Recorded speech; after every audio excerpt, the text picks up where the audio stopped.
গতকাল আমাদের ঢাকা বিশ্ববিদ্যালয়ের ছাত্র সংগঠনগুলোর গণতান্ত্রিক প্রক্রিয়ায় যেন তারা ছাত্র রাজনীতি চলমান রাখতে পারে, সেজন্য ছাত্র রাজনীতি গঠনমূলক রূপরেখা প্রণয়নের জন্য বিসিসিআই যে কমিটি গঠন করেছে, সেই কমিটির আলোচনা সভা ছিল গতকাল।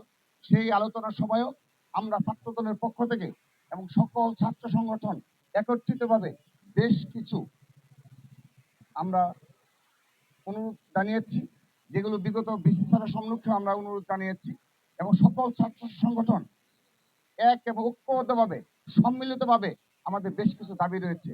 তার মাঝে প্রধান যে দাবিটি ছিল যে এই হলগুলোতে যে গুপ্ত রাজনীতির নামে যে মব ক্রিয়েট করা হয়, তো সাধারণ শিক্ষার্থীরা আমরা আশা করি তার বিরুদ্ধে তাদের অবস্থান রয়েছে, এবং আমরা আমাদের এই প্রতিকূল পরিস্থিতিতেও আমরা এই ডাকসু নির্বাচনে অংশগ্রহণ করার আমরা সিদ্ধান্ত গ্রহণ করেছি।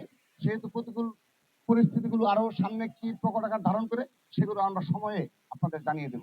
সবাইকে ধন্যবাদ।